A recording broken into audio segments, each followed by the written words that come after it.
everyone, it's Pam at Quilt Beginnings, and it's time for our October Project Embroidery, our Kimberbell Block of the Month or Project of the Month. So this month we're going to do these cute little tie-ons, and we're going to focus on the mummy. And in your kit, you're going to get everything you need to make the mummy.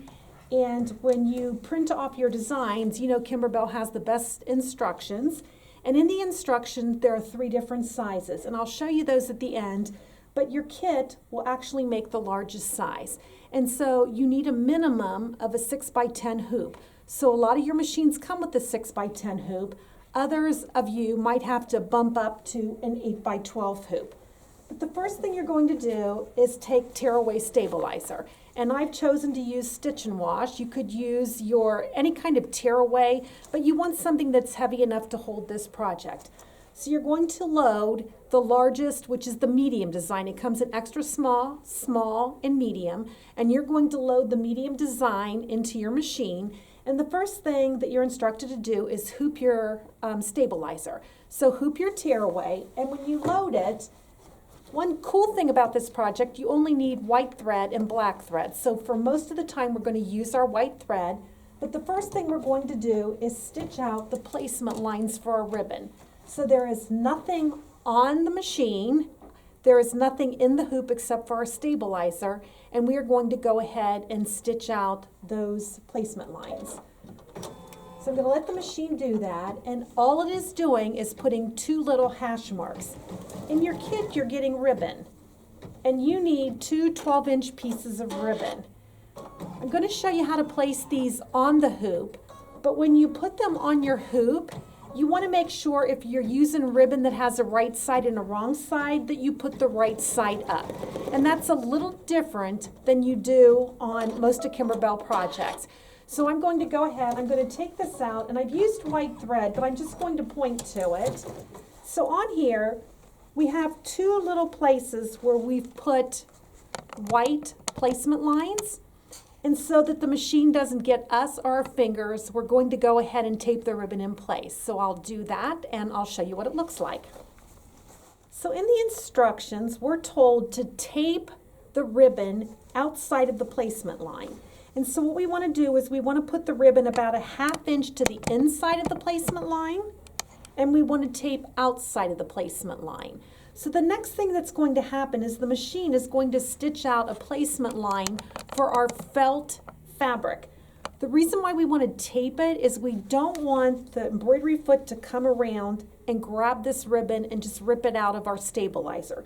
So you want to make sure you tape very close to your placement line. So I'm going to go ahead, I'm going to change my thread to black and stitch it out so that you can see it on my stabilizer.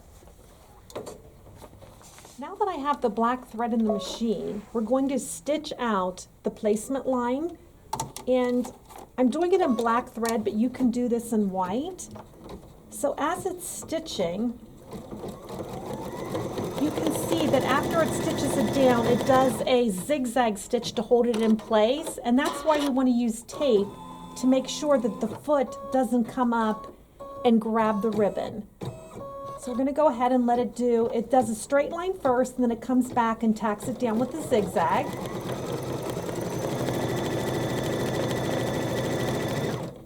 And we want to leave the tape on here because the next thing we're going to do is make our placement line for our felt. So I'm going to go ahead and start the machine again, and I just kind of want to watch that as it comes by the ribbon, that it doesn't pull the ribbon in. So as the embroidery foot is coming down this direction, and I don't care if it goes over my tape, I just don't want it to eat my ribbon.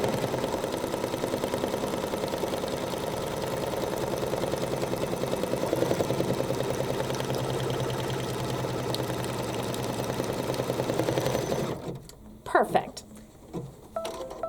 After this is complete, we're going to add our felt. So in the kit, you got a 9x12 piece of felt. If you take the felt and fold it in half, you'll have 6-inch pieces, and you're going to cut 2 pieces 6 by 7.5 inches from that piece of felt. So what we are going to do is I'm going to lay 1 piece of felt over top of that stitch line, and you can remove your tape now or you can remove it later, But the next thing I'm going to do is stitch this in place. And I'm going to change to white thread so that you can see that. So after I do my placement line, and up to this point, if you use white thread, you're doing great. So you can see the white thread gives me a marker, and I like the white showing on the black. And all I want to make sure of is that I have at least an 1/8 inch all the way around, because I'm going to trim it down to an 1/8 inch when I'm finished. So the next thing that we're going to do is we're going to do a placement line for our background fabric.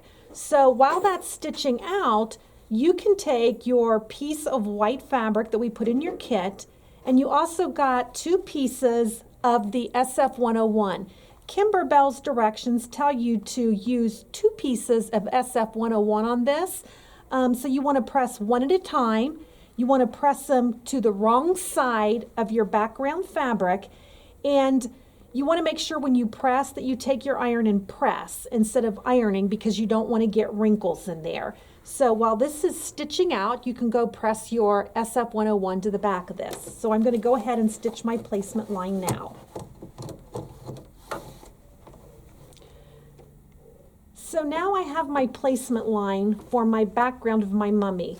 This part here is going to get cut out. So when I lay this on top of here, it's going to stitch it down, but I still have to take this part out.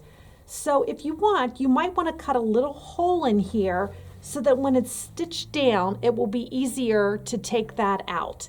So I'm going to cut a little hole in here, and I'm just going to take my fabric like this, and in the center, I'm going to cut out a small hole. And now, when I place my fabric on here, I just want to make sure that that hole is well within that stitch line and still covering everything else.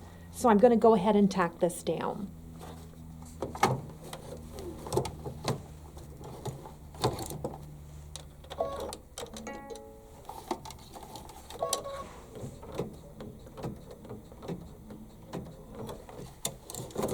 Okay, so my background of my mummy is in place.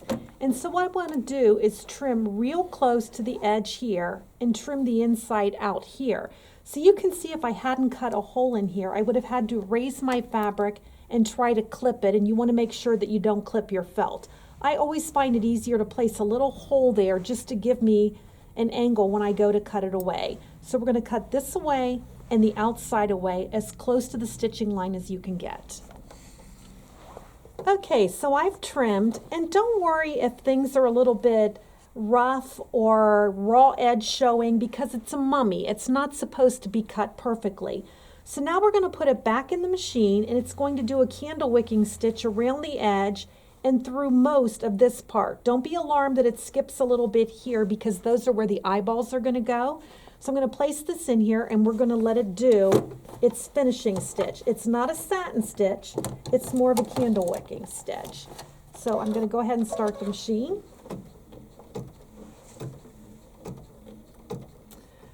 Okay, so I have finished stitching the decorative outline stitch, and if you notice in this area here and this area here, there wasn't any of that decorative stitching, and that's because the eyes are going to kind of cover that stitch. When you read Kimberbell's direction, the next thing they tell you to do is to put a topper on here, and it's called a permanent topper. OESD makes a product that is a topper that is white, and if I'm going to use white thread over black, that black is going to show through. So you can use their permanent topper. What I used on mine and what we used in the kits is we took the iridescent mylar that we've used on a lot of projects, and you've got enough in your kit that you can fold it in half. And what we're going to do is we're going to place 2 layers of iridescent mylar over this. I'm going to tape both ends because iridescent mylar is slippery. So I'm going to tape it, and I'm going to put it back in and stitch the whites of the eyes.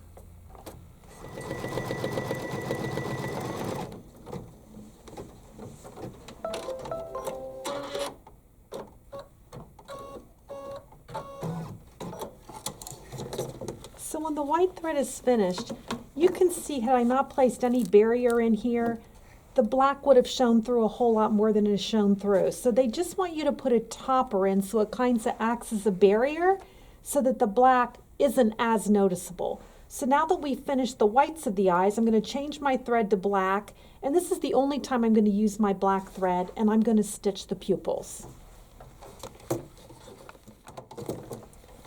So when our eyes have finished stitching out, we're going to simply pull away the mylar or your topper.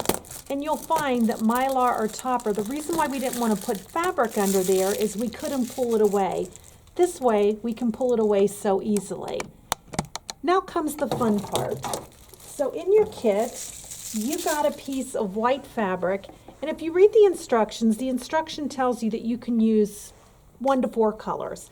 We decided, and I wanted mine to be all one color, so you're going to take your piece of fabric, and I believe you got an 8 by 12 piece, and on the 12-inch edge, you're going to take a pen, a marker. It doesn't matter, this end is not going to get used, but you're going to mark every 3/4 inches. You're going to take a pair of sharp scissors, and you're going to cut up about 1 inch on each of these lines. So we're simply going to do this to get it started. Both end pieces have a really fine cut edge. We're not going to use those pieces. We want our mummy to look like he's been worn. So after you've cut all of the edges all the way down, you're going to take your fabric and rip it. This piece, both end pieces, we're not going to use because we want the raw edge. So you're simply going to take these and you're going to rip every 3/4 inch. Okay, so now I'm going to place my mummy back in the machine, and I need to stitch the placement lines for those strips that I just cut. So I'm going to go ahead and start that, and there are going to be 5 strips on this pass, and there are going to be 5 strips on the next. So make sure that you have 10 pieces of usable mummy strips.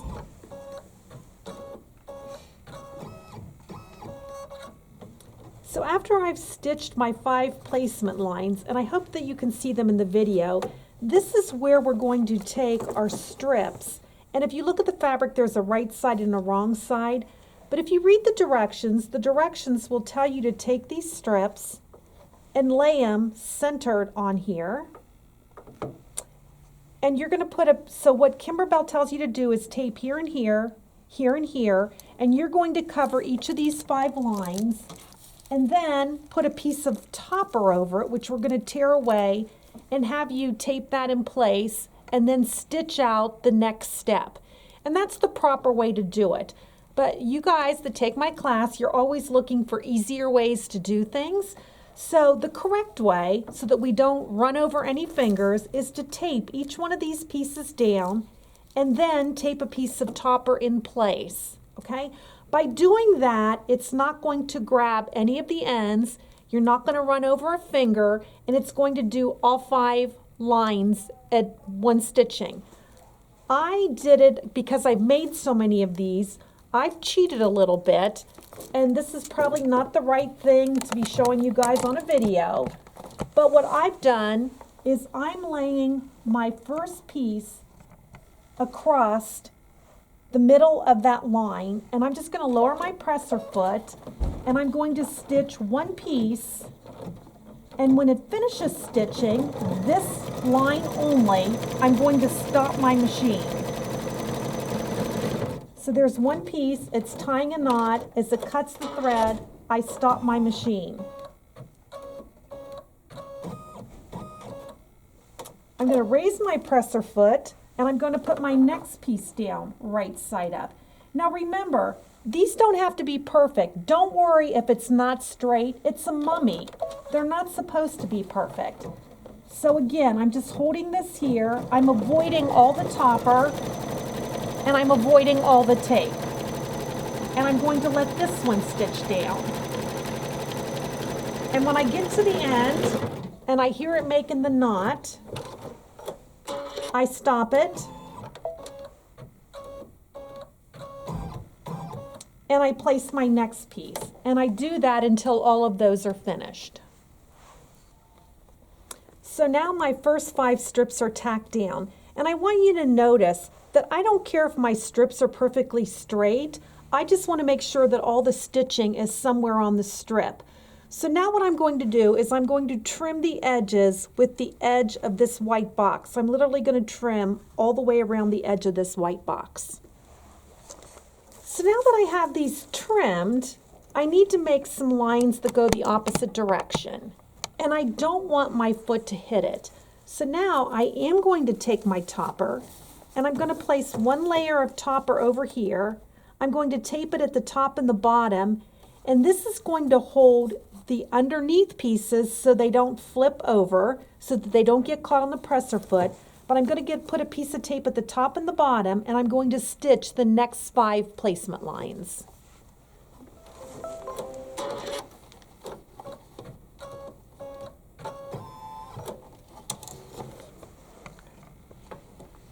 Okay, so now we have 5 more placement lines. And since I put a piece of topper over here, I can actually see which lines that I need to cover with my strips. So once again, Kimberbell has you put the pieces of fabric on top of the line, tape it in place, and after you've taped all 5 over it, to put the topper on top of it before you stitch. You can probably guess I'm not going to do it that way. So I'm simply going to put it back in my machine, and one by one I'm going to hold these in place and stitch them over top of those lines. So now I have the last 5 pieces stitched in place. So now what I'm going to do is trim those right along that stitch line as well, and then I'm going to pull the layer of topper away. You may have 2 layers of topper if you covered each layer. I only have 1 because I only covered the middle layer. So I'm going to trim and take away my topper. Okay, so I've trimmed everything around the edge. Again, I don't care if things are really straight or perfectly center. I want them to look like a rough mummy. I'm not even worried about my threads hanging. So the only thing I have left to do is to put the back on. So now I'm going to turn my hoop over, and I'm going to take my second piece of black felt, and I want to make sure that I've covered these stitch lines and that I've overlapped them by about 1/8 of an inch. I'm going to tape the top and the bottom, and I'm going to put it back in my machine, and I want my white bobbin to show on the top and the back. So I'm going to go ahead and stitch that now. So now that we have the front and the back finished, we're going to unhoop our project, and we're going to trim this to size, but it's much easier to tear away your stabilizer while it's still intact. If you cut it to 1/8 inch and then try to tear away your stabilizer, you're going to have a tough time. So I'm going to go ahead and tear away all of my stabilizer, and I'm going to trim to 1/8 inch. So when you're all finished and you go to trim, just make sure when you're trimming up the sides that when you get to the ribbon part, you stop and you trim the top layer of felt and flip it over and trim the bottom layer of felt. After you've done all this work, you don't want to trim your ribbons off. So anyways, this is the mummy wrap, and you can put it around, just let your imagination take you places. So I had actually put them around a water bottle or a Gatorade bottle. So this is the largest size that fits bottles. This is the second size, and Kimberbell makes these sweet little tubes that you can fill with goodies or whatever, and it wraps around those very nicely. So if you're interested in those are the large Kimberbell tubes that we've talked about quite frequently. And then we're all using the Kimberbell glitter, the glitter sheets, the leather sheets, all of those. So this is a nice little gift for a quilter friend. And when you get done with these tubes, why not save these tubes, and you can fill those with things like, emery boards, Q-tips, things like that. My personal favorite, especially during this time of year with COVID, is wrapping the mummy around a roll of toilet paper. What adult wouldn't like this as a nice Halloween gift? And then not only do you get the 3 sizes of these, but there are 3 sizes of the pumpkins as well. And I said in the very beginning that we only used 1 color of white for the mummy. Here is the pumpkin wrap that I did, and it's the largest pumpkin wrap.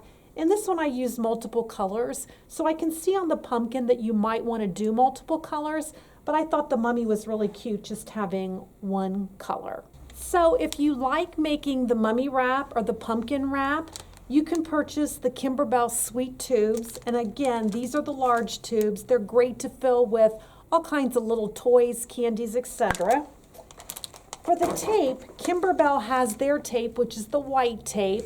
I was using the R&K pink tape so that you could see it in my video, but both of these are great products for holding down embroidery projects. You can sew through them and they don't gummy up your needles. And for those of you who haven't purchased scissors and are looking for them, Hoop Sisters makes two wonderful pairs of applique scissors. These are great for cutting close to large areas, which I use to cut around the outside of the mummy. And then the little scissors are wonderful for getting into the eye area or any tight areas that you have. And finally, at Quilt Beginnings, we all love the Perfect scissors. They're long bladed scissors and they were great through trimming through multiple layers of felt. So anyways, I hope you have fun. Please post on our Facebook page just pictures of your mummy wraps, your pumpkin wraps, and let us know what you're wrapping with these delightful Kimberbell cuties.